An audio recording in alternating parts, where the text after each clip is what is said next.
This week on the show. Not even think about it. But looking back on those pictures, I'm like, oh wow, like I remember this experience, and I remember like what that image, like the flood of memories that comes back to me. Michael Selinger. And I would look between, like, I had enough space between the column. I would be able to, like, as I was doing my programming, every once in a while, I'd look between, like, a row of computers, and I'd be able to see a guy, like, editing pictures in a corner. And I was like, oh my God. That's what I want to do. That's what I want to do. Like, professional photographer.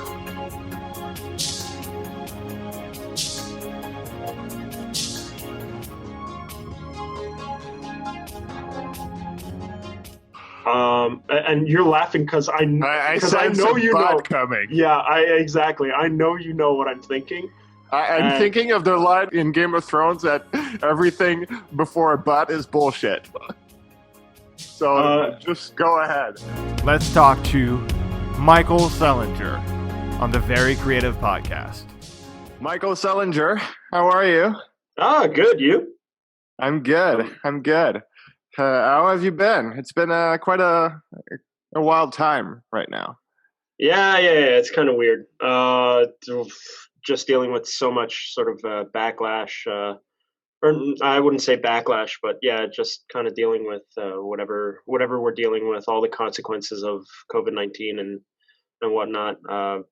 Yeah, it's tough. It's tough. Yeah, we went into confinement in March, and then it picked back up for the summer, and now it feels like the same thing over again. Which is much worse. And, yeah. I mean, we're tailing off the end of a pretty bad summer to begin with. Not in terms of weather. The weather was awesome. We actually probably had one of the best summers, ironically, in terms of weather. But no, just like, I don't know, just like everybody's doing bad financially. Everybody's businesses just not going well. It sucks, you know. So people who are kind of like trying to be independent are becoming dependent again, and that's never good for an economy. It's never good for creatives either, for the most part. No.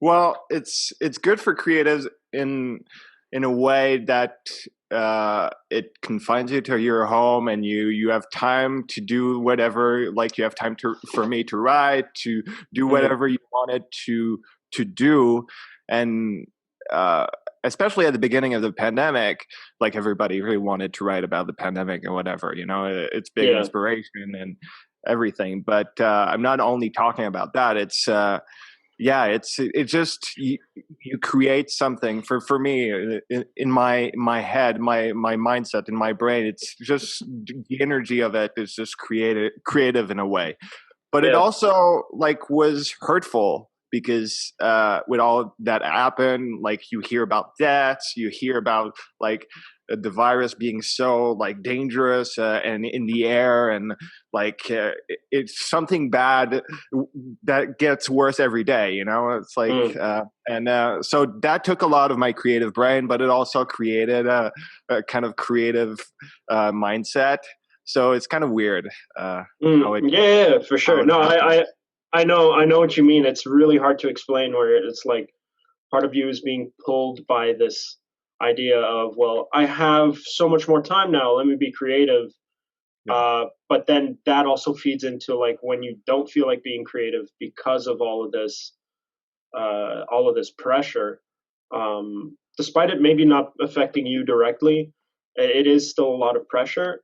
It makes you feel twice as bad because you're like, well, I have all this free time and I'm not using it for anything. And it's like, you know, so you end up just getting, like, kind of like doubly depressed because you're like, shit, like, what is this? By the way, I don't know, Is that no? That's fine. okay? That's fine. Are we totally off the Yeah. cuff or okay? Yeah.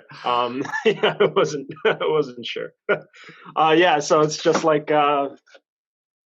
No, I just did, no, it's been weird. Yeah. yeah, that's it. I just did an interview for Omni News, where we were kind of discussing it's like issues like that. So like with the restaurant closures, um, it it kind of brought up like a problem with wedding photographers. Yeah, For because that's what I wanted to talk to you about. Like you're a yeah, wedding photographer, you're a photographer, so it kind of like I wanted to know for people like that are going to hear you on this yeah, podcast. It's interesting, and it's also sad to hear how it's affecting you. You know, like the yeah, pandemic. yeah, So absolutely. talk about that a little bit. Sure. I'm just to clarify. Yeah, I call introduce myself. yourself first, and then yeah. Yeah. So yeah, we're what like 5 minutes into this. No, it's fine. Starting my introduction now. I wanted to talk a little bit how you were doing, and now, like, yeah, now that we've mentioned that you're a wedding photographer, I think it's good that you introduce yourself a little bit. Yeah. Yeah. So yeah, my name's Michael. I go by as a photographer. I go by Michael Monaco. The brand is Michael Monaco Photography. And I'm pretty much just I mostly deal in corporate photography, but I do work with an individual by the name of Vic Villegas. He's a huge wedding photographer in the industry right now, and he's given me an opportunity to be able to work with him. So I'm taking, I guess, for lack of a better term, I'm taking full advantage of it as best as I can to work with him, to learn, and to grow with him, ideally. But yeah, that being said, of course, this year has been a bit of a rough year. Maybe a little less for corporate photography. You know, we as I guess as the brand. I don't know why people say we instead of I when they're a singular person representing a brand, but I'm just gonna keep saying we. So yeah, like we still get some like, or I get work here and there. You know, we represent a couple of little brands here and there, shooting for So some companies. has it slowed down or? Yeah, for sure. I mean, even corporate photography has slowed down. People are I a little thought more you meant reluctant. yeah. No, yeah, that's a It people are was the just more same. Yeah. reluctant. Yeah, Okay. that's it.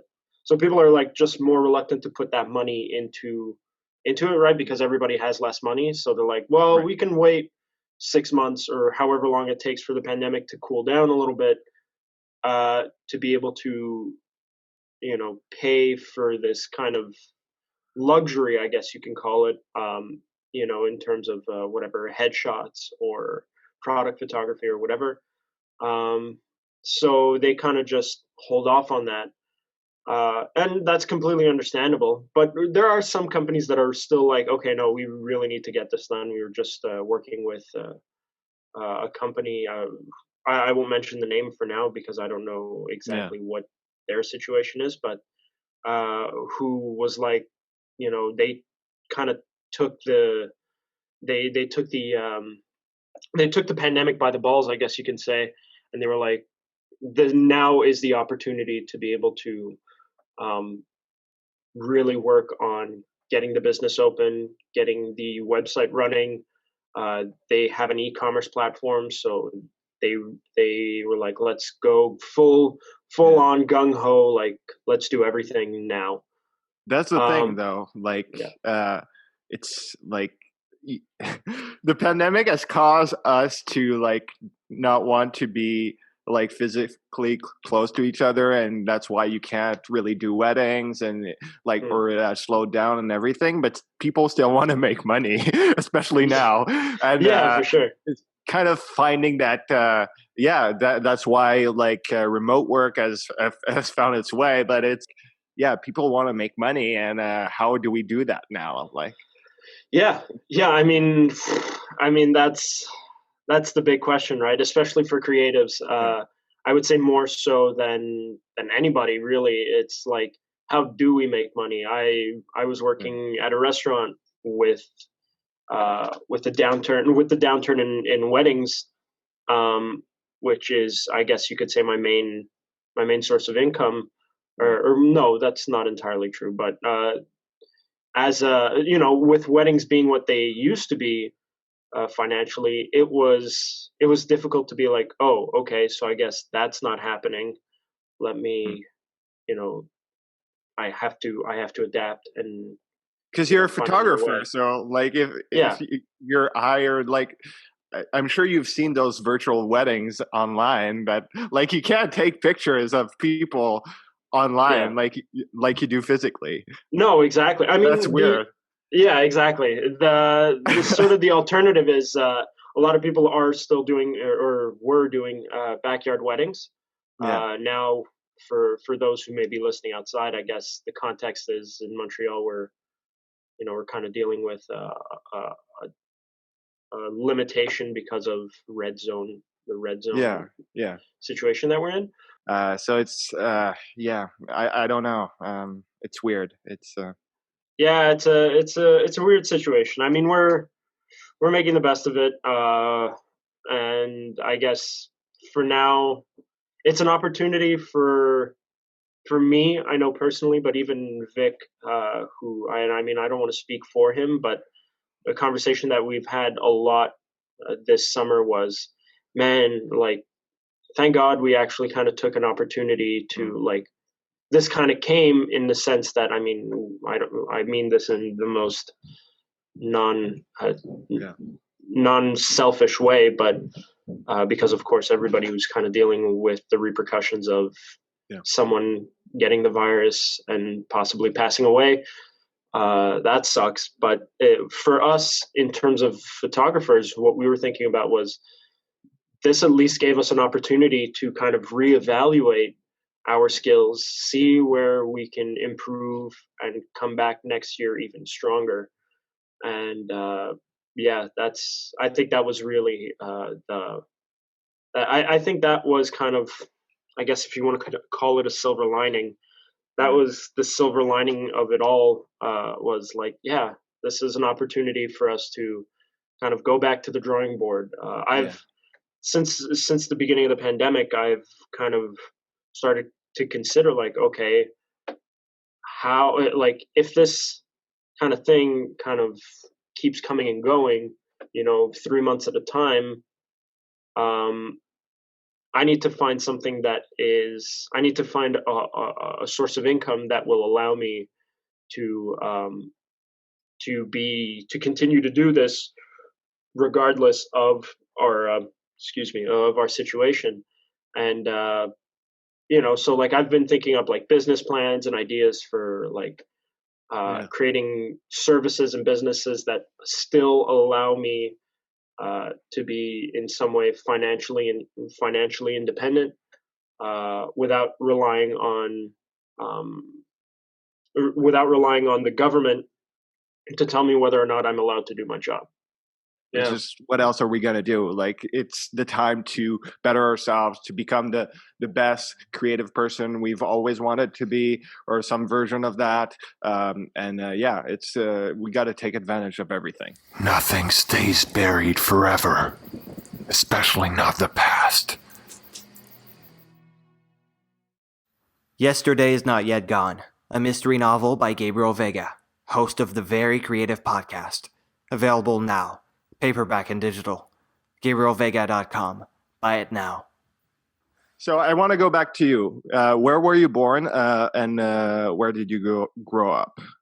So I was born in Montreal. I've lived in Montreal for most of my life. Or I guess that's not true anymore. I forget that I'm actually 25 now.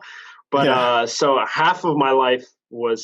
than half of my life has been spent outside of Montreal at this point. But I was born and raised in St. Leonard, Montreal.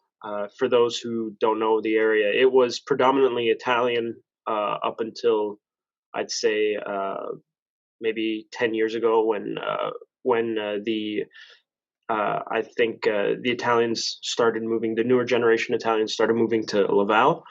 And so what was I going to say? I lived there until I was about 11, I think. And then I moved to I moved to Laval, quiet little suburb. I practically live on a farm. Excuse me. I see tractors and whatever on my way to. Do you really? Yeah. It's crazy. It's we have farms just across the street from us. So, I thought you were joking. No. We really? have like on my morning runs, which I'm trying to get into a habit of doing. I say it as if I've been doing it forever, but it's like 2 weeks that I'm doing it now. Oh, that's good. That's a good start. Thanks. It's like waking at 5:30 a.m. every morning to write. It's I've been doing it for 2 weeks and keep talking about it on this podcast to hype me up, to boost my doing to it. Force yourself now because you're truly it's by a contract contract by video now. You have to do it.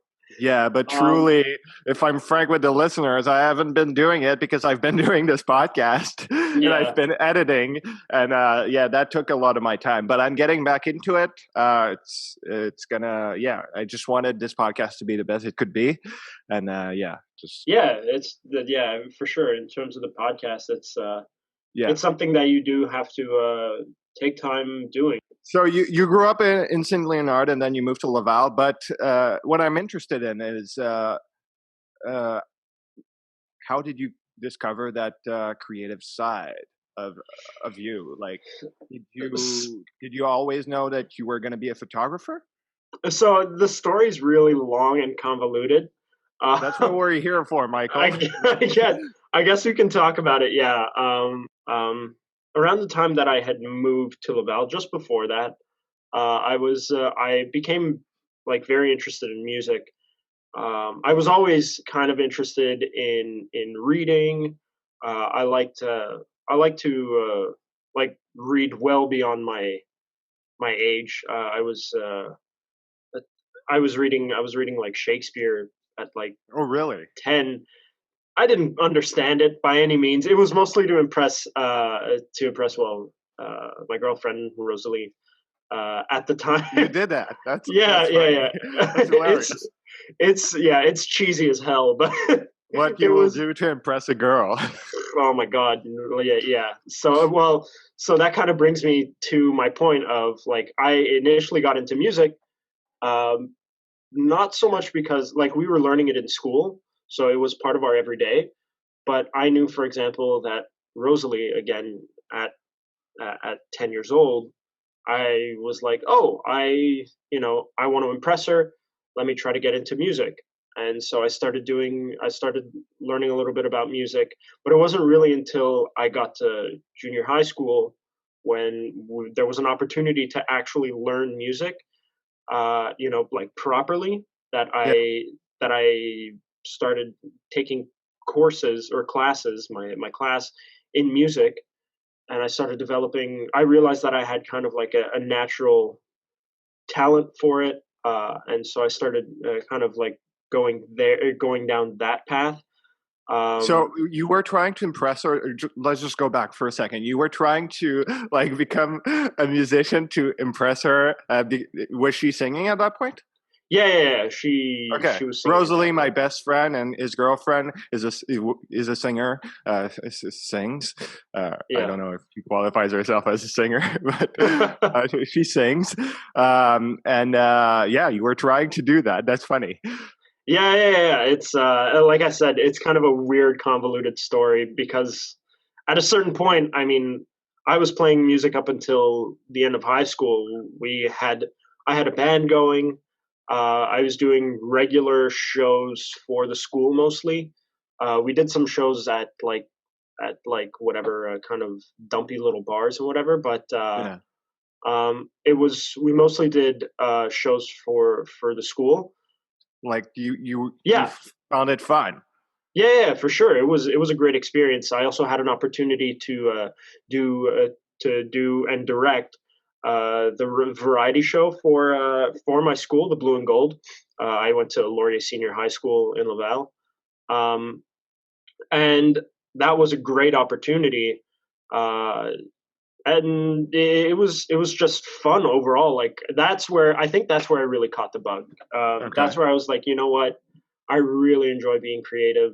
There's this addiction, this sense of like, it's unbelievable to be able to perform in front of an audience, and you're just like, wow, okay, no, this is fun. Like, you know, and I had done some like improv prior to that, and I was always kind of like interested in like acting and whatnot.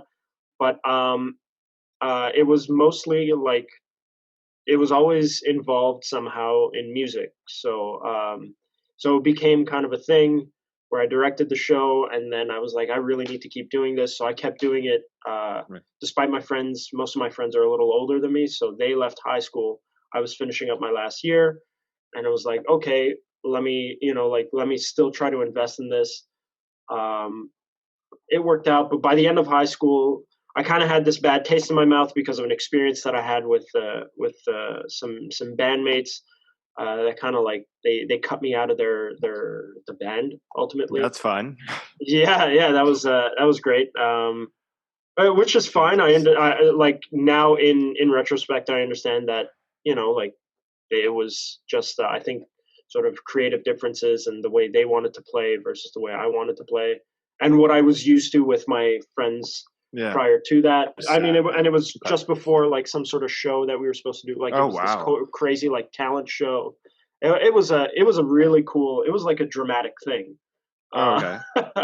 But so yeah. I was going to even add to that I went back to the school. Like, I went back to that talent show and I tried to perform on my own, but they were like, no, we can't let you because you were expected to be an act with the band, and we can't do it on your own. You can't do it on your own.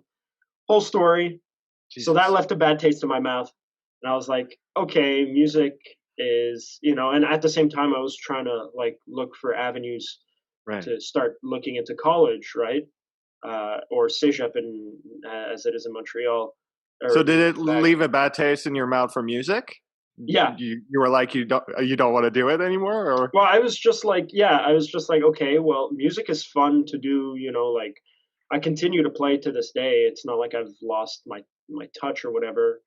But it's more like I just kind of, you know, I said, okay, well, what does this give me? You know, like other than a little bit of entertainment, you know, an opportunity around a campfire to strum a few chords or whatever, you know, like what is the value to it? And I realized, well, you know what, maybe it's not really that essential to my well-being, which spoiler, that's totally not the case. It ended up being I think extremely important, but we'll get to that.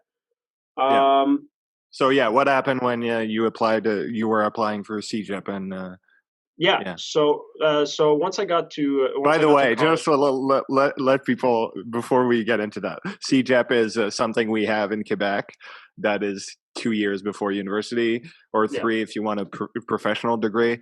But yeah, it's something that nobody has except us, so it might be confusing for some people. But it's before you go to university, essentially. Yeah, it's basically like we finish a year earlier than other high schools. They have 6 years of high schools, exactly. Of high school, and then they go to university. But we have 5, and then we go to CEGEP, and then university. Applying to Cégep, I was like, okay, well, I actually kind of need to get my life in order. Or saying that at 16 years old, but I was like, I need to figure out what I want to do. And I was doing a kind of like a project, a presentation for a course, and for an English class. And it was, I can't fully remember. It was about a book or something. And I was like, this is fun. I enjoyed it. I showed my mom, and my mom's like, wow, this is really impressive. Have you ever thought about going into graphic design? So I was like, what was the project? It was a presentation. I don't even remember what now. It was something, like I said, it was about a book, and all I remember, it was meant to be very melancholic. It was meant to be very sad, and the pictures, the transitions. It was a video essay, basically, or a photo essay a photo essay. That's what it was. Yeah. So, and I had selected a bunch of pictures from the internet that like were meant to represent a theme within the book. And I don't remember the book now. So, but yeah. Well, that's fun. Yeah. Yeah, that's it. But yeah, my mom was like, hey, maybe you should consider going into graphic design. I think you'd be pretty good at it. So I was like, okay, let me look into that. So all the cégeps that I went to, all the colleges that I went to, I was like, oh, okay. Like, what's your graphic design program? And they were like, okay, well, this is what we provide. One was actually really basic and very interesting. And I think it was a professional certification too. So technically I would have done 3 years and then come out of it as a certified professional graphic designer. Another one was like this really prestigious, like if you wanted to be a graphic designer, you went to this program. Right. So at Dawson College, which was the college I eventually ended up going to, where we met. Yeah, exactly. They provided a 3-year professional course or professional certification in graphic design. And I was like, oh, okay, that sounds interesting. Like I'd be out into the field by 21, which was awesome. And then they were like, yeah, no, you need practically 10 years of experience just to get into the program. And I was like, okay, like I hadn't done so much as an art course. I had invested myself so much into music from junior high to high school that I had never touched an art course in my life. Yeah. So. And you thought it was like going to be 3 years and then you were done, like the professional diploma, right? Yeah, exactly. But they were like, well, you need 10 years. You need to be able to draw. You need to have a portfolio. And some of the portfolios that I had seen in the program there, I was like, that's years of experience. Yeah. Like I just sort of a fast forward. I ended up many years later applying to that program again. Wow. Or applying to that program, I guess just a couple of years ago now, and going to do provide a portfolio and do the test to see if I could get into the program. I could not have felt more out of place. Really? Yeah. Did you have the experience by then? Somewhat, but not impressive, not nearly impressive enough to be even looked at. Like, right. I saw some people come in. I came in with a binder, okay, like a good old fashioned binder. A good old like experience. Here's my experience. But like just a binder, like whatever, regular 8x11 binder filled with a bunch of like printed versions of my designs that I've done. But I saw people come in with, those big portfolios, like the big like folders that they're like poster sized. Okay. I never seen those. Yeah. Okay, so artists have a tendency, like for their finished works, they have a tendency to put them in like these big, sort of like massive 2-foot folders, 2 foot by 2 foot folders, and they put all their shit inside there, all their work inside there. I saw people coming in with those. They pull out like designs, like literally like poster-sized designs. There was one, to this day, I still remember it in my mind. I was like, how am I gonna like, this guy's getting into the program. How am I gonna live up to that? Like, even if I were to get into the program at that point, there's no way I'd be able to live up to that guy. So I was like, oh, okay, whatever. Like, I'll go in. I did the drawing test. I failed miserably. And I kind of looked back on it like, okay, like that was a humbling experience, because it's like, okay, I realize now that graphic design wasn't quite my thing. Jumping back. So are you going to reapply in like 5 years? God, no. No, absolutely not. Never in my life will I apply. I mean, unless... For the big folder this time? Yeah, exactly. The big folder will be the difference. like unless life takes me in a way where I am doing Right. graphic design, because I mean I can draw and I can Mm. sketch. I'm just not practicing it enough I mean, to you have time during the yeah. pandemic. Yeah, I mean, That's what you could do. Just yeah. just build your big folder during the pandemic. I guess so, and then reapply when all this No, I'm is just kidding. over. But yeah, Yeah. So anyway, jumping back, I yeah. ended up studying psychology for a couple of years, Okay. and in my mind, in the back of my mind, it was always like, oh well, you know what, I like. Oh my God, I nearly forgot to mention a really important part of this whole thing. Yeah.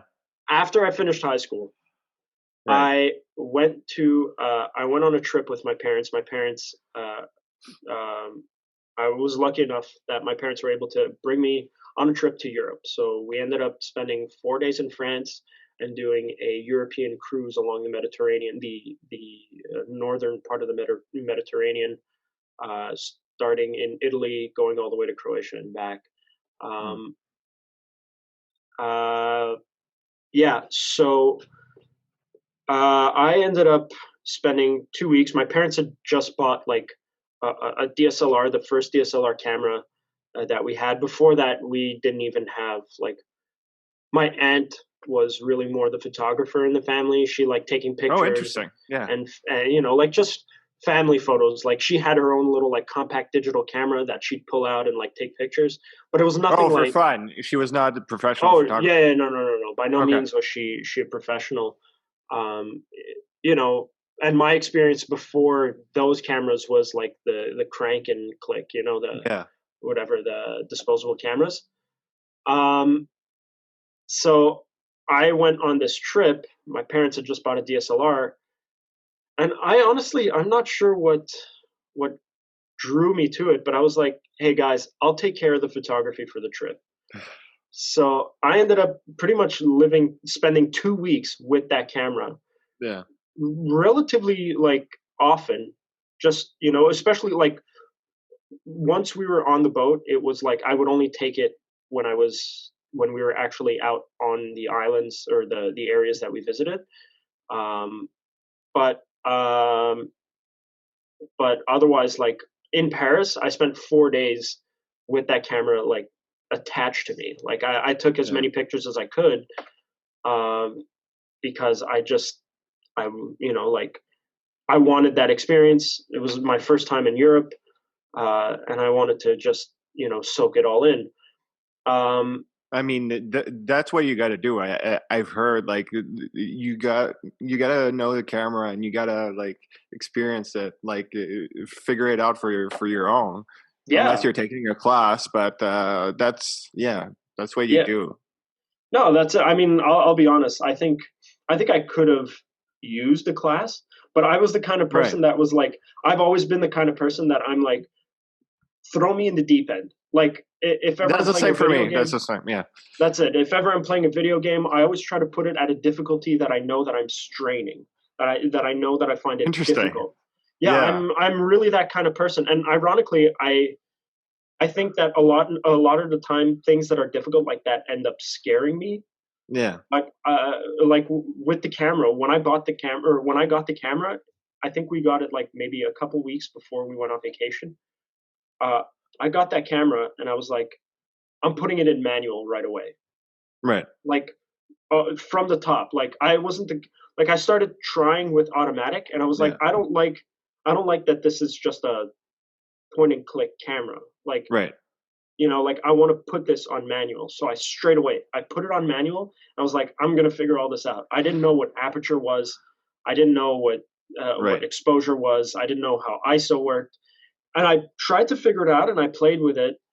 Uh, and I think there were some times where I did put it in like maybe some sort of like priority mode where I was where like the ISO was taken care of automatically and whatever.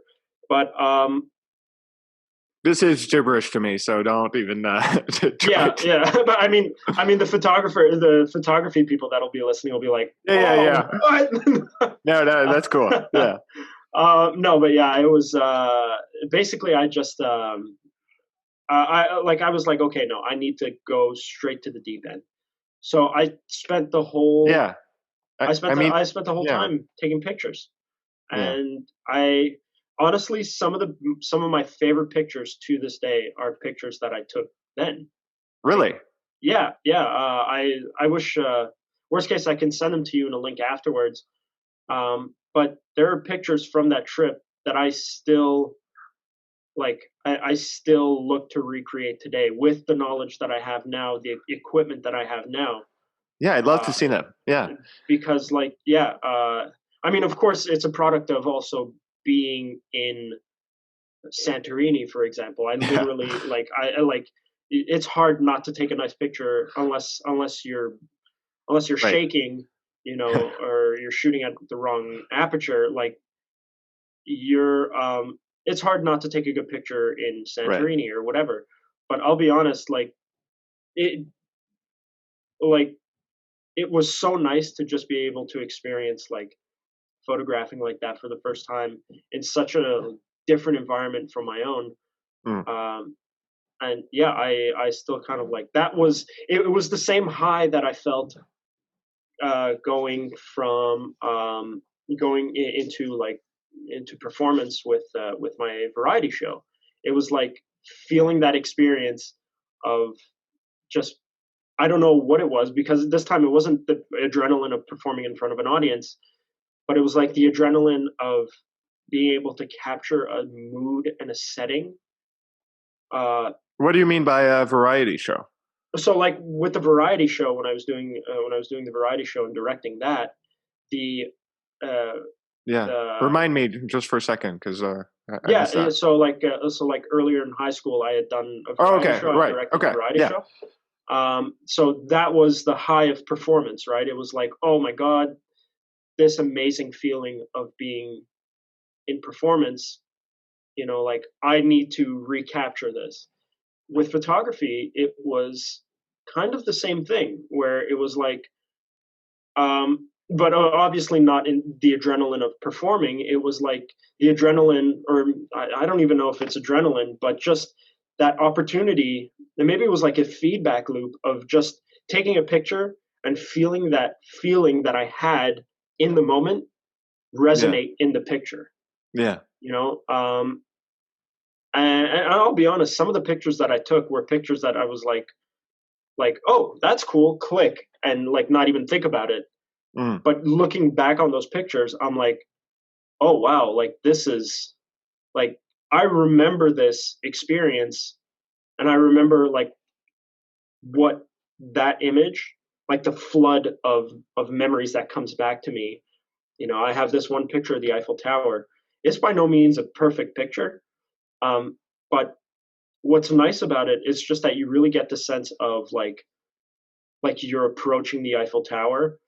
And it's for me, the image really reminds me of that first day that we arrived in France. We had left that morning at 3 a.m, having gotten practically no sleep because we were all excited. On the plane for 6.5 hours, plus the time difference, we ended up I was the only one that actually got some sleep on the plane. Everybody else was awake. So by the time we got there, I think it was mid-afternoon. Right. Most of us had been up, except for me. I had gotten some sleep. Most of them, the rest of my family, had been awake for easily 24 hours, if not a little bit longer. So you ended up my parents were my entire family was sleep deprived and cranky, and I was like, oh yeah, great pictures or whatever. I was enjoying that. Everybody else was just mad, and I remember that because of partially because your picture, right? Yeah, that's it. Partially because of the picture, partially because it was just so funny to me that I was perfect. Like, I think I woke up, I think I fell asleep early in the flight and woke up with like less than an hour left to go on the flight. So like for me, like it was just Yeah. like, yeah, that's how you look back at those moments and you're proud, and you especially that you have the memories, and that's what's fun about art and photography and everything, is that you have it. It's something that well, sometimes you delete by mistake, but yeah, it's something that lasts forever, and it's fun to figure out your journey and to see how hard you've been working and how many years it has been, and that's so fulfilling and so cool to me. That's it. Yeah, it's the same with my writing. Like, I just started doing it. I didn't have to take a class. Like, it was just there. Like, I can type, and that's how I learned. And yeah, it's that's where you learn the most. But I don't know if you have to be that kind of person. I don't know. Honestly, I think this is a perfect time to kind of like get to this conversation, which is, to me, I'm currently studying at Concordia University in the communications department. And I mean, look, I'll be straight up with you. I love that program. It's a great program. Right. And you're laughing because I know you know coming. Yeah, exactly. I know you know what I'm thinking.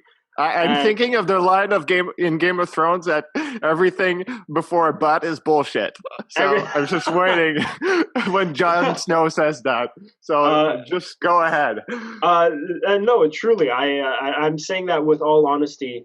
That the program is great. I think it's an opportunity for people to create a network and to learn things that would otherwise be close to them. I've learned a lot in terms of like just representation, so important in photography, and we don't really think about it. And just in general, but of course, pertaining to me, photography is really, representation is really important in photography. I think, like, no, we laugh. I was laughing about it. I was calling your bullshit, but I think schooling is really important.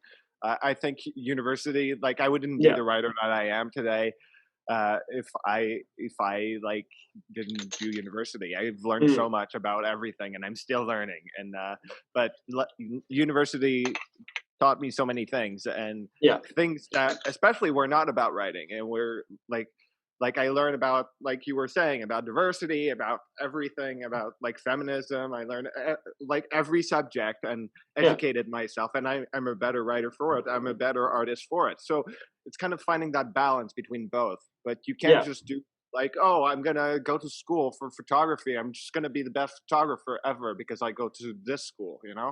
Well, no, so it that's doesn't happen that way. Exactly. So coming back to my point, yeah, I think school's great, but yes, I agree that like this, like I'm doing it now at 25 because obviously I see an opportunity to take my photography in a more mainstream approach. I truthfully, I don't see myself as an artist in the conventional sense of being like, the kind of like whatever fly by night, like, like I sleep on like I lie down on a hammock and just think about the day until things happen. You know what I mean? Like there are artists who are very much sort of like free, who want to be free of the constraints of I guess societal pressures. Right. And I'm all for that. It's fine by me. For me personally, I'm the kind of person that I would prefer being remembered as an artist. I'd prefer being remembered and being able to provide for my family while I'm still alive. And right. Truthfully, art has a tendency to be better remembered or more celebrated once the artist has passed. So for me, like that's always been a pressure of mine. Is just this kind of like you're drive scared that your work is going to be just only remembered when you're dead. Yeah, exactly. And I'm afraid scared that too. I'm afraid too. I have the same fear. Yeah. that's it. I'm scared of being sort of like a Van Gogh, broke, penniless, and insane. Or well, I guess broke and penniless is the same thing, but you know what I mean. Yeah. Yeah. Penniless and We get it. insane, Yeah. and alone, and only being celebrated for his work 150 years Yeah. after, like, Yeah. or 120-ish years, and it's like, like this guy was an absolute genius, despite having schizophrenia. The guy was able to paint coherently, like he was probably the most someone who had the most channeled expression. Again, despite literally having psychotic episodes. Nothing stays buried forever, especially not the past. Yesterday is Not Yet Gone, a mystery novel by Gabriel Veiga, host of the Very Creative Podcast. Available now, paperback and digital. GabrielVeiga.com. Buy it now. So yeah, let's just backtrack a little bit. So when was because you mentioned graphic design and you were doing that for a little bit. But when did you I guess after you went into that room and saw those big portfolios? But when did you know that it wasn't for you, and then you decided to go into photography? I know there's a past of you traveling and taking pictures, but when did you make that decision? So, like I said, I went to college for psychology. Started a year in university in psychology, and then I dropped out. I'm sure that was very creative. Oh, well, you know what though? Honestly, I'm grateful for it, just because it wasn't very creative. The research, it was very research oriented. But how did you feel as a creative person being in that field or studying that? I mean, at the time, I was telling myself. I'm not putting down psychology, by the way. I'm just asking, as a creator, how did you feel? So no, by all means, it was I went into psychology with the mindset that, okay, well, I'll be a psychologist, whatever that means, and make money, right. And then that'll fund my side project of wanting to be a photographer. So right. By then I had already started kind of thinking of ideas of how to become a photographer. I knew the cost of getting into photography was so you knew at the back of your mind high. That's what you wanted to do. You just didn't take that leap. No, exactly, because I was always told, you need something stable, and I'm feeling it now, ironically, but you need something stable.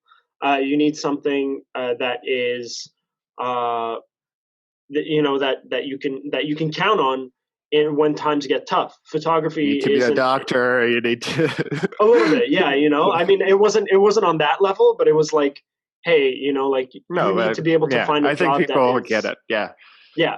So I was like, okay, psychology is kind of a thing. Did that for a few years, dropped out, went into programming, and at this point, I was like, hey, Mom, I did psychology, or Mom and Dad. I did the psychology thing. Turned out it wasn't really quite my thing. Part of that was due to a huge crisis that developed after my first year in college. I just ended up going through a really bad time with anxiety and depression. And I think it had something to do with just feeling overworked, and then feeling that wave of relief, but I fell through the floor kind of thing, in terms of it was oh, I'm finally done my first year of Cégep of college, and then it was and then I just crashed into the floor and never really could get out of it. But did it have to do a little bit with you being torn up about wanting to do photography and just not taking that leap of faith, or no? I don't know. Were you torn up? I'm sure you were. I think I was definitely a little disappointed. I mean, I had already kind of made the decision to go into psychology. I had a lot of friends that told me hey, I think you'd make a really good psychologist. You like to talk. You empathize well with people. you're someone who I think, so I think you would make a good counselor or whatever. But So I was inside, like, is that what you really wanted to do, or is that what other people wanted you to do? I think if I were to, I think if I were being honest with myself, it was definitely something I would say. I think it was very much driven by other people's sort of like vision of me. I was like, again, I was always the kind of person, I liked making music. I liked making movies. I liked, taking pictures, which I discovered later. But it's hard. It's a hard road to navigate. Exactly. I've navigated it, and it's hard, and I think that's really relatable for people because it's hard to like listen to yourself and listen to your voice and listen to your heart and being like, is that really what I want to do, or is that what people want me to do? Like, is that what society wants me to do? Which voice do I listen to? What's the right path? And you don't know your destiny. You don't know what's going to happen. And it's hard, And I think just finding that way to yourself is the hardest thing ever. But once you do it, it's unbelievable. So when did you take that leap of faith then? So I ended up pretty much kind of jumping into that. I had done the programming course. I worked in programming for like a year and a half, and I was like, no, this is not for me. Like the life of sitting at a computer desk is not for me. Ironically, I'm doing it right now, and I do it most days of the week, just editing or whatever. But sitting at a computer desk, kind of doing like this, what felt like a mind-numbing kind of exercise of, typing code, and then like the results were always cool and exciting, but there was like a disconnect between me doing the action of coding and programming, for example, websites, and like seeing the result. Like I always felt like there was something missing, like there was something in that feedback loop that I was getting that was like, I felt reluctant to do it. And I wasn't really the type of person that was like, oh, I need to learn. I want to learn more on how to do this. So I kind of just like, it kind of like fell apart very quickly. And then it was it was at a company that I worked at for a very brief time. I was working at Valnet. I guess, I don't know if you know, but Valnet is a company that the work that they do is fantastic, of course, just in terms of what they've been able to achieve. And, I commend them for that. But I was working as a programmer there, doing a lot of like their internal sort of like their internal programming. And honestly, I was sitting at my desk. It was an open concept space. Like it was just one long table with like different computer stations. Yeah. And you would just kind of like sit at your station, and you could see everybody kind of working on their thing. It very much felt like a high school computer lab. Right. In that sense, except of course the computers weren't from like 2002 because the school didn't get any funding. Like they were state of the art computers. So I remember looking over, like I used to sit next to a column basically, and there was a guy next to me, and I would look between, like, I had enough space between the column. I would be able to, like, as I was doing my programming, every once in a while, I'd look between like a row of computers, and I'd be able to see a guy like editing pictures in a corner. And I was like, oh my God, that's what I want to do. That's what I want to do. Like, this is an opportunity. Like, I'm working at a job right now that allows me, like, I'm 20 feet away from what I really want to be doing. So I was like, oh, okay. How do I do that? I remember distinctly once, like, I had to go to the bathroom, and just having seen Right. Like at this point, I had basically like I was staring at this guy's computer screen as if I was in love. You know, like I know that feeling. It doesn't sound weird. I know that feeling. So I was like, at this point, I had already like I had seen him. Did you ask him out? No, the computer, yes. The guy, no. Unfortunately, I think he was dating someone already. No, but I was looking at this computer, right? Right. And it was always the same computer. It was always the same guy. Right. And I remember he was editing pictures for articles, or yeah, exactly. He was editing pictures for articles, probably thumbnails for whatever posts that they do on Facebook and whatever. So yeah, let's just clarify. Valnet is a company that has Screen Rant and comic. What is it? Comic book resources. CBR.com. They have a bunch of sites. Yeah. Yeah, a bunch of I would call them like entertainment reading sites. Articles. Yeah, exactly. So I was like, I was looking at that computer, and I went up to the bathroom, and I did some I was doing some research on my phone, and I remember being like, how do I become a photo editor or whatever? Okay. No, not even a photographer. I think it was like how to become a photo editor. I may have spoken to the guy. I briefly remember having a conversation possibly about that subject. Right. I Googled it, and I was like, okay. So it told me the best way to do that in Montreal is to go to Concordia University Communications, the communications program at Concordia University. Basically, it's the cheapest option outside of either going back to Cégep, which I discovered is very difficult to do because you can't it's kind of like a weird exclusive thing where if you've already been to Cégep, they would prefer that you go to university because Cégep is really for people to kind of it's like a precursor. It's like a teaser to what university is like. Yeah. It was the cheapest option outside of going to a private school to learn how to be a graphic designer or whatever. So I started doing my research on how to get into Concordia University, the communications program, and I pretty much at that point I had already left Valnet, and you were like, I'm done with this. I saw what I want to do. Yeah, exactly. Well, you know what? I'll be honest with you. I'm in love. Straightforward. Yeah, I'll be straightforward. I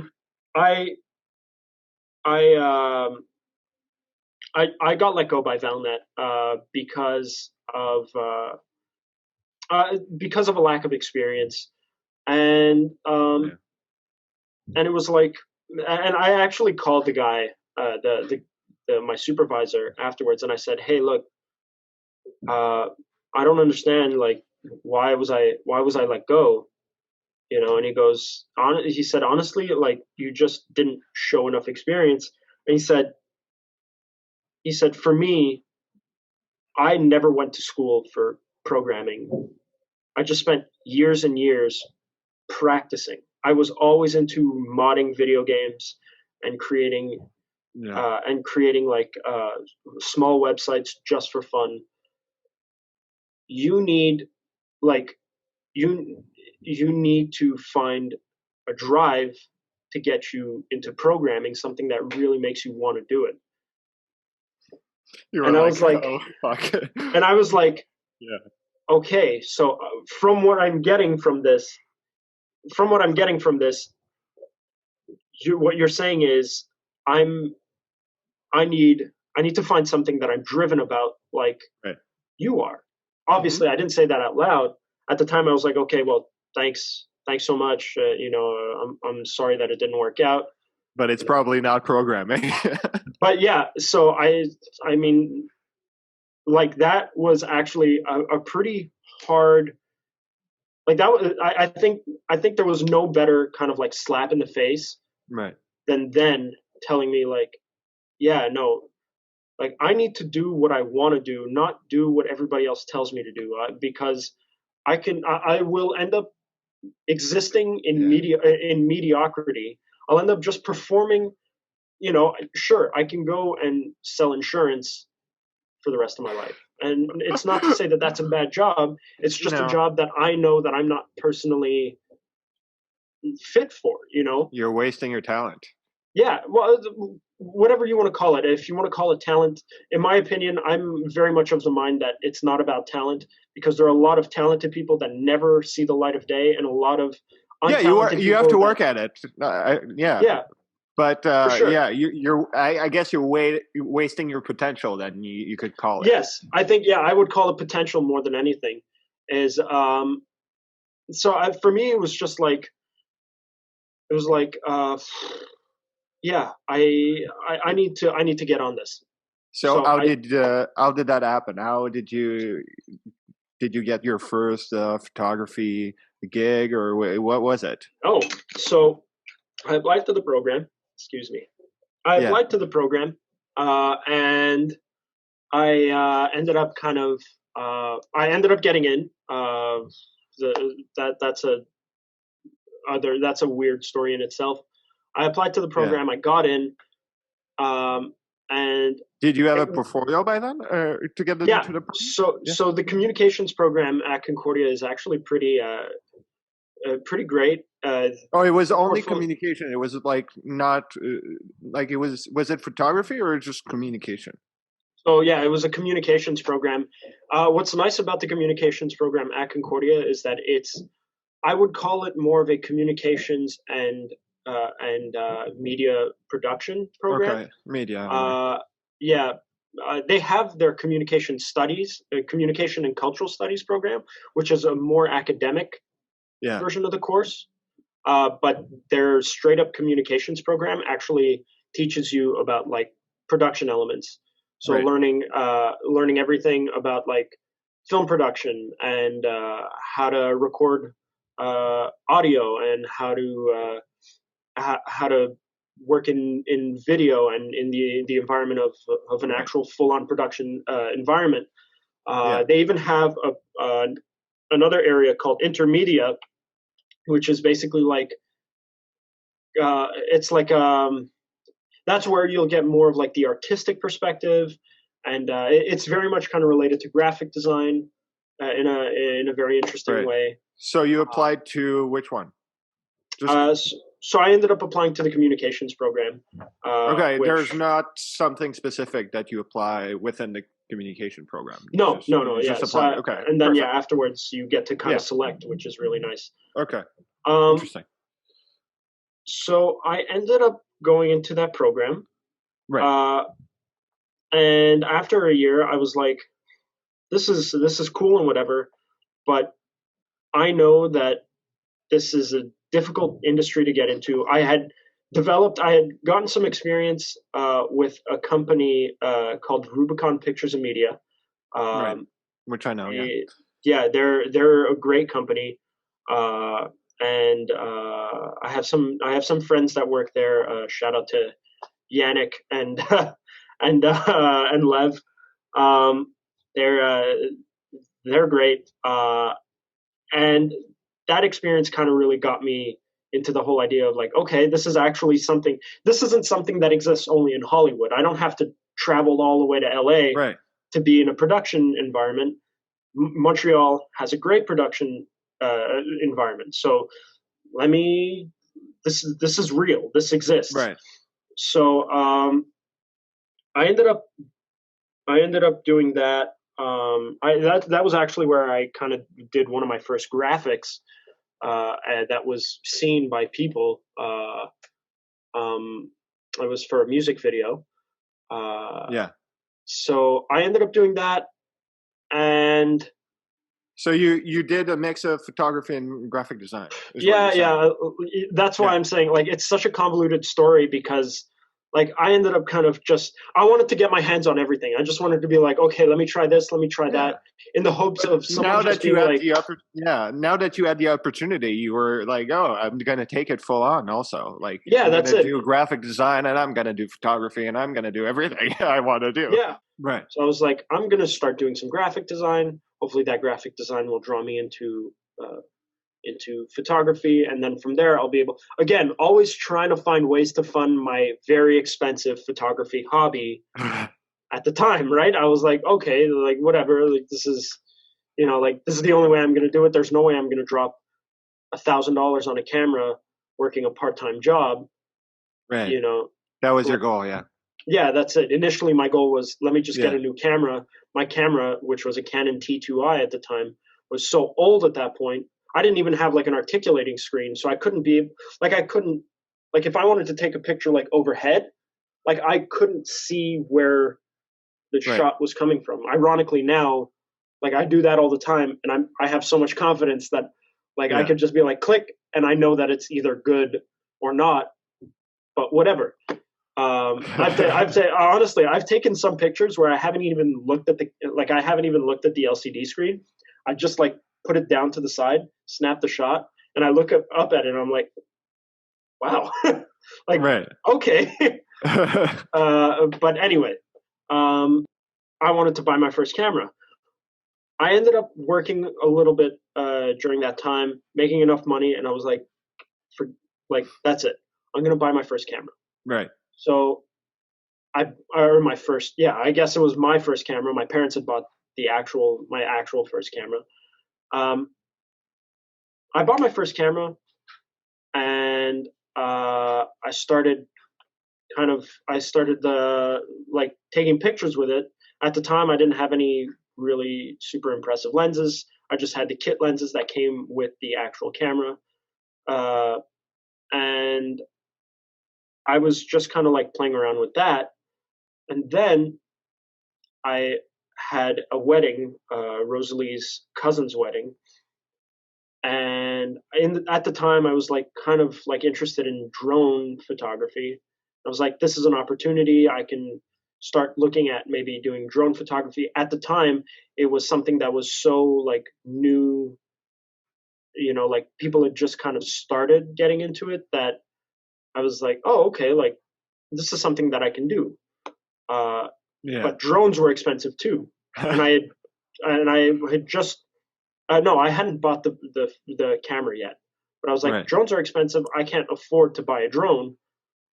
So like, there's no way I can do this yet. Anyway, I see this drone kind of flying in the air after we've done the ceremony, bride and groom kiss.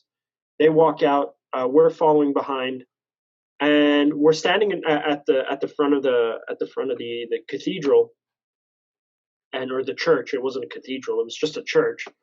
And we're just kind of like we're kind of talking to each other, and all of a sudden I hear the spin up of a drone. I hear like that buzzing. It's like such an annoying buzzing sound. So like it attracts your attention immediately. And then I look at the drone and I'm like, oh shit, a drone. Like this is the first time I had seen a drone in real life. Right. So I was like, cool. So we do like a group picture, and he's like, okay guys, so, you know, everybody celebrate. So we celebrate. He brings the drone all the way back. It flies into the air out of view. And you're like, whoa, that's crazy. Like, how is he going to see all of that? But you know, so afterwards, I approached the video guys about the drone. I go, hey, is that a drone? And they're like, yeah. And I go, is that the Mavic, like the most recent one, the Mavic Pro? And they're like, I don't know. You got to speak to the photographer about that.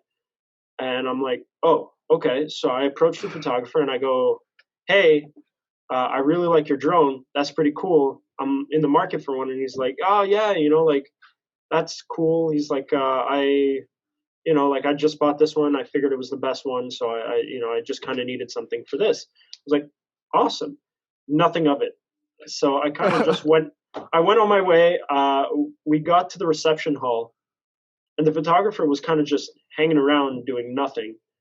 And he was with his second. That's what I want to do. Yeah.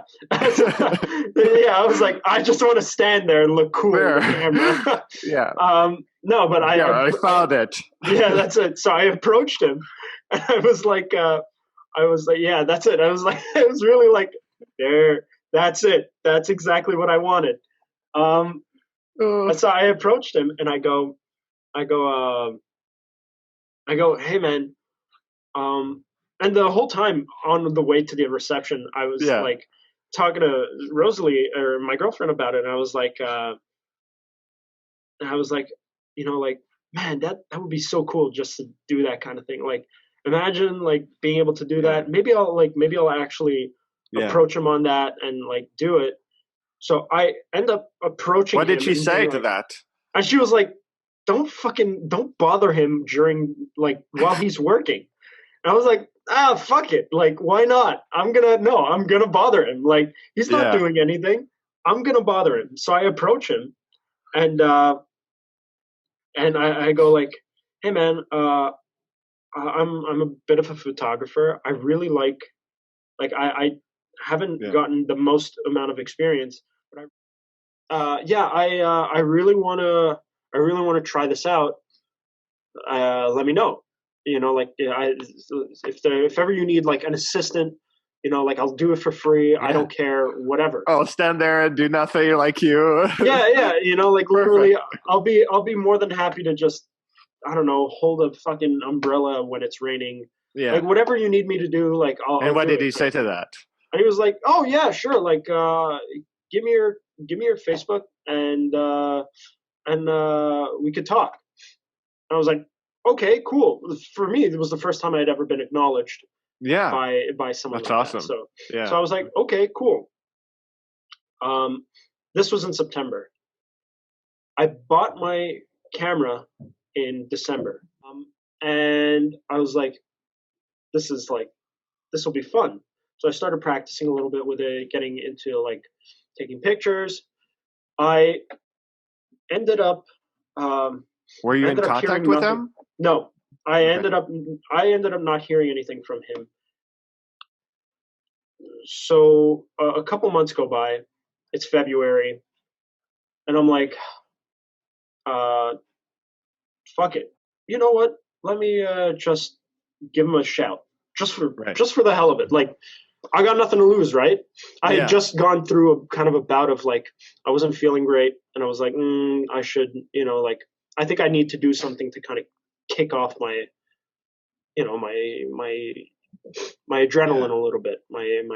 Well, if you look back at your path, like this was the moment. Like you've done all the things to tell you that's what you got to do, and it's kind of like now or never.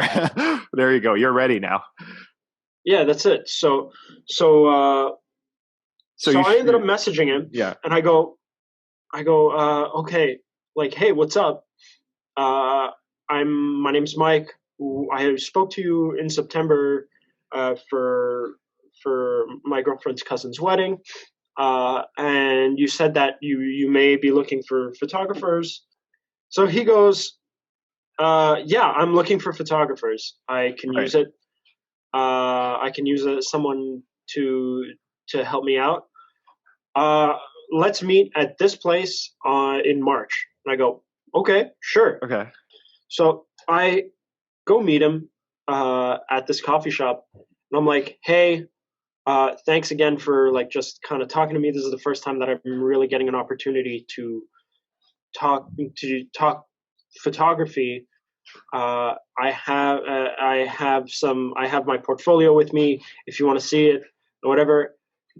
And this guy, Vic, spoiler, this is Vic. Okay. So this guy is Vic Villegas. He's the guy that I've been working with for a little while. Great wedding photographer. And he's been a mentor of mine since 2018. So he worked out. Yeah, exactly. So he's like, I don't care about the portfolio. And he's like, do you have a camera? I'm like, I got 2 cameras. And he's like, awesome. So don't tell that to the graphic designers at the university. I don't need a portfolio, buddy. Yeah, exactly. The graphic designer's rolling in his in his bed as he's like, oh my God, I can't believe I didn't get in, but my portfolio is perfect. Meanwhile, I'm like, yo, I have a portfolio. I don't need it. You know, like crazy what people like. It's crazy. Experience and portfolios and stuff when you get into the field. Yeah. Yeah. So yeah, it's crazy. Yeah. He's like, here's what I have available in terms of days. If you want to do any of those, let me know. I said I want to do them all. Like whatever day you need me, I'm there. Just give me a call. I'm there. I'll figure it out. And he's like, well, I got a couple of other photographers too, so like I won't be able to give you everything, but I like your enthusiasm. So I was like, awesome. Like, okay, cool. We ended up meeting a couple times after that, just to kind of like get acquainted and, you know, like learn how to edit and learn how to like what he's looking for in a photographer, and to meet some of the other photographers that he had brought onto his team. And from there, I have to say it was probably, so this was this 2018? No, it must have been 2019. Yeah, no, I'm so sorry. This all happened a year ago? Wait, no, yeah. This happened in 2019. I'm so sorry that my storyline is all off, but it's okay. No, 2018 is when 2018. The September of 2018 was when I had the wedding. Then 2019 February was when I contacted him. March was when I met him for the first time, and then so on. So it was a year ago. Exactly. That summer of 2019 was the most unbelievable, like eventful summer I've ever had, where I went from being from never having taken a photograph for money in my life to consistently working in the wedding industry with Vic. And you were finally doing what you wanted to do for exactly. I was over the moon, right? I was holy crap! Like this is what it feels like. And I got this, you know, and it was like all from just talking to one random guy that I was like, you know what? No, I'm gonna put myself out there and I'm gonna do it. You know, like I could have easily listened to Rosalie and said, you know what? You're right. He's working. Let me not be a bother. And maybe the next guy, or maybe I'll send him a message or whatever. Maybe I'll find him on Facebook, and you know, like maybe which is like, understandable that you said that, because you never know what's going to happen. Just exactly, sure. By all means, I'm not blaming anybody for no for my choice. I mean, my choice is my choice, right? But you took that leap of faith and it worked out, and sometimes it doesn't. But you were at that point that it worked out. Exactly. So I ended up going through it. Right.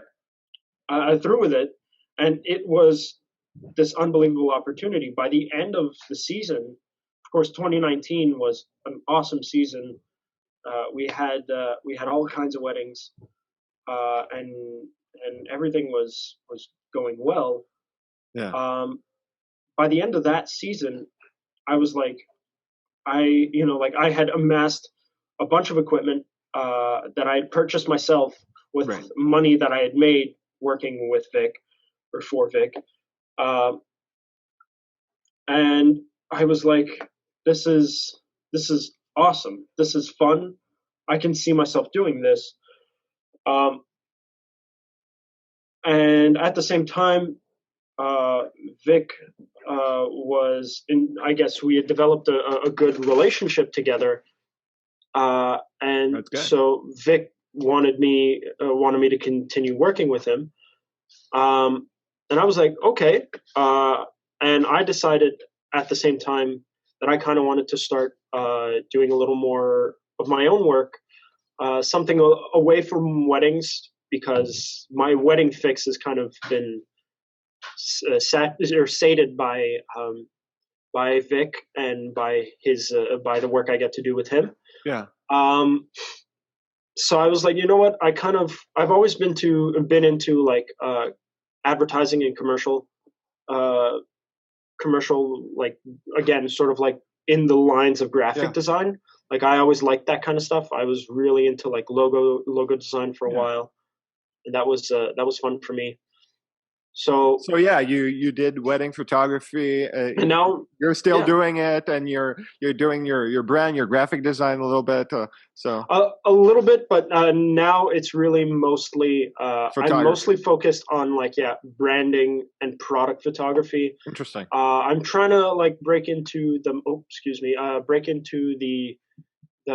market of doing portraits, particularly for now very much professional portraits, headshots, and corporate portraits for companies and whatever.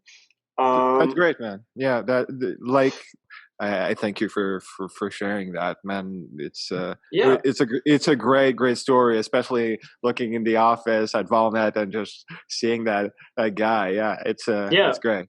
I mean, honestly, if I could just break it down into a couple of things, I would say first and foremost, my story really taught me a couple of things. Take some chances. Number one is absolutely take some chances. Right. Because it'll be more often that you'll regret not doing something than you will regret doing something.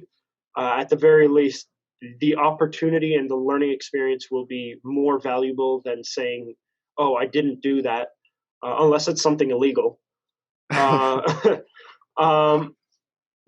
The second thing is have confidence in yourself. I think confidence has brought me to places that I've never been before, and it's put me in such a better headspace.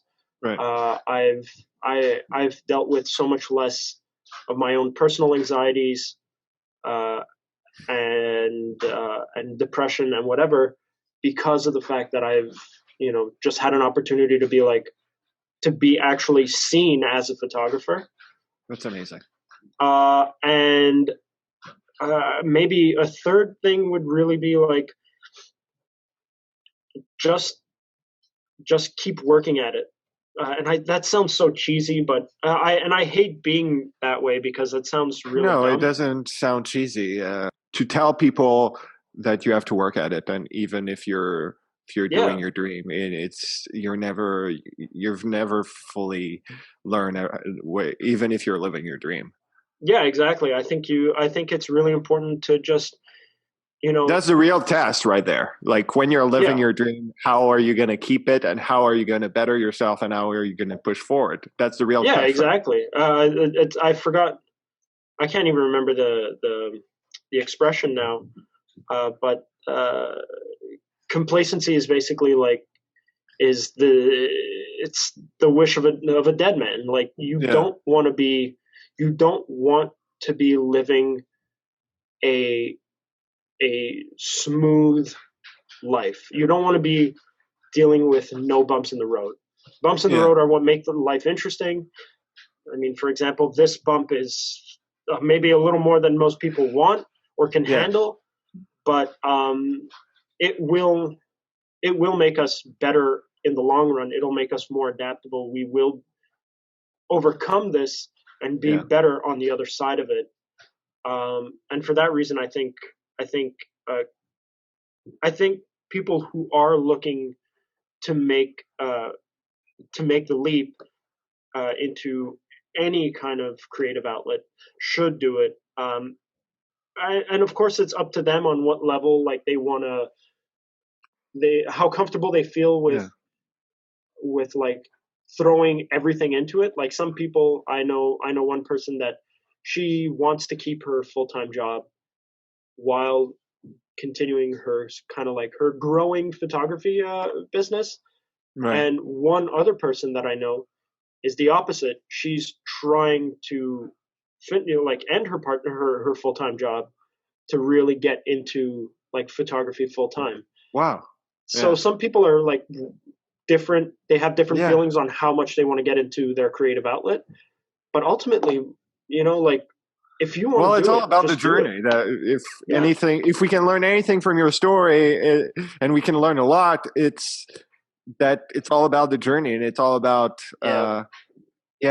if you find yourself, and if you get to the point that you know what you want to do, and you're able to listen to your heart, and you're willing to do that, then that's when you've got it.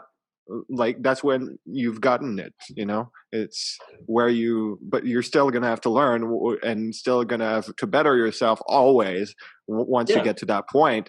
But that's the point where you want to get in your journey. And 100%. I think it's hard for most people to do that, and it's great that you went there, you know. Yeah, thanks, man. I mean, I'm just glad that I'm just glad to have an opportunity. And I'd have to say, and I tell Vic all the time how thankful I am, but I guess I might as well mention it here once more so that it can be eternally looped. But I truly I'll send you the clip. I'll send you the clip. Perfect, thanks.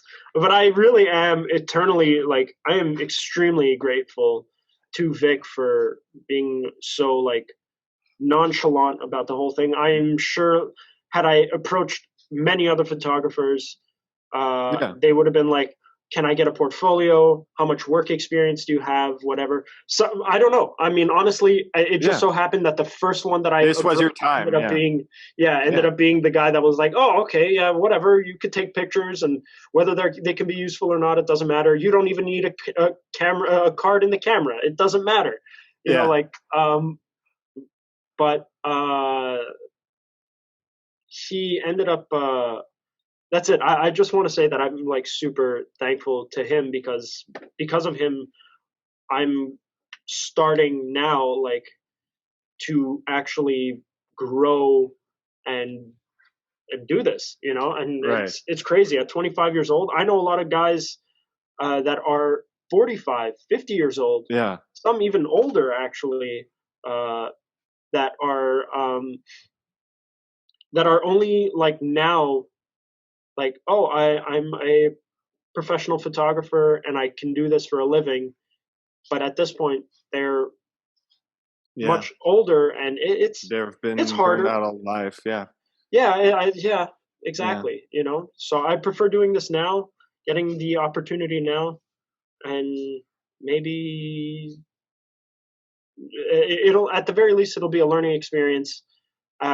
And best case scenario is I'm, you know, living off of this dream that only a few people ever really get to experience. Keep following your heart, man. That's the thing that that's my advice for you. Like, keep following your heart. Yeah. So to finish off, we have this game on this podcast that I play with every guest. Mostly I want suggestions for myself, but it's called the Feel Good game. What's your feel good movie? If your brain is fried up and you just want to feel good, what do you put on? Honestly, or enjoyable movie. Yeah. I guess if my brain is fried, I'll still probably put on something like Interstellar. Really? or Inception, or something like so convoluted. But I don't know. It really depends. It depends. There are multiple factors that I think depend on my interest in movies. It depends on who I'm with. I'm kind of easily entertained. It's rare that I'll ever watch a movie and be like, oh, this sucks. Like, I'll be like, oh, this sucks, but I'll still enjoy it. And I'll still be like, oh my God, like, I just watched. As long as you watch a movie, you're going to be fine, I guess. That's it. I just watched The Lost Husband recently on Netflix. Right. That was bad. And I still watched it from beginning to end. Yeah. Yeah, I watched it from the beginning to the end, and I was I was invested in the characters entirely. The whole time, though, I was like, this is terrible. This is a bad movie. What's your feel-good TV show? I've been watching The Good Place lately, I guess, so that might be a bit of a feel-good. I love fantasy, so even like early Game of Thrones stuff is pretty great, just in terms of feel good. Ironically, I guess, because it doesn't feel good ever. It kind of does though, but it does. I get your point. Yeah, it's not meant to feel good. I don't. It's think. great TV though. It's really well done, and you're enjoying it. All throughout. So feel good song. Feel good song. There's this one song that I've been listening to lately called "Real Love" by Sugar Pine 7. Okay. It's there. A lot of their stuff is still really, really catchy. It's like it's weird. They're like very radio pop, but still super underground. So like they're interesting to listen to. I would absolutely give them a listen. Real Love and These Drugs are probably two of their best songs. What's the artist again? Just to plug it. Sugar Pine 7. Okay. If you guys want to check out their YouTube channel too, Sugar Pine 7. Yeah. It's cool. So do you want to plug your stuff quickly? Sure. Where can people find you? So people can find me on Facebook at Michael Monaco Photography, Instagram, of course, at Michael Monaco Photography, and my website, michaelmonacophotography.com. I'm trying to change the website name a little bit, so it's possible that it'll go down to Michael Monaco Photo or Michael Monaco. But right now it's michaelmonaco.com. michaelmonacophotography.com. Exactly like my Instagram and my Facebook handle. Well, go check all that out. Go stalk him on Instagram. His pictures are great. Or if you need a photographer, and if you're in the area for a wedding, not right now, but in Montreal, what's happening right now? There's no photography. No weddings. No weddings. Photography is still yes and no. But yes, if you are looking for weddings, you can contact me, but I will always direct it directly to Vic Villegas. He's the one that handles weddings. So I do a lot more corporate work. So even though I have been sort of trained in wedding photography, most of that, again, you can contact me. I'll be more than happy to answer. There you go. But I will always direct it straight through to Vic, because he's the one. He's the master. He's the number one. He's so good. And he gave you great opportunity. Absolutely. And what was I going to say? If you want to check him out, you can check him out actually at vicvillegas.weddings on Instagram. His website is vicvillegas.com. And you can find him on Facebook too. Just type Vic Villegas. That would be Vic, V-I-C, Villegas, as in, the Spanish name. Worst case, I'll send it to you afterwards, Gabe, right. And you'll be able to add that if you. Yeah, for sure. Yeah. All right. So thank you so much, Michael Selinger, for coming on this podcast. Michael Monaco, also known as. AKA Michael Monaco. AKA Michael Monaco. Thank you so much. And have a wonderful day. And we'll have you on soon. I think the listeners will really love this podcast. I think you've provided great advice, and it's wonderful to hear about your journey. And cool, as a friend, I'm just happy for you. Yeah, man, I appreciate it. I'm happy that you're doing this. I think it's important for you, but it's also important for those who don't always get a platform to be able to share their stories. Yeah. All right. Cool, see man. you, Michael. Yeah. See ya. Bye. You've been listening to The Very Creative Podcast with Gabriel Veiga. Catch us next week for an all-new episode. To find out more, go to gabrielveiga.com/podcast and follow us on social media at The Very Creative Podcast. To watch on video, go to YouTube and search for The Very Creative Podcast and subscribe. See you next week.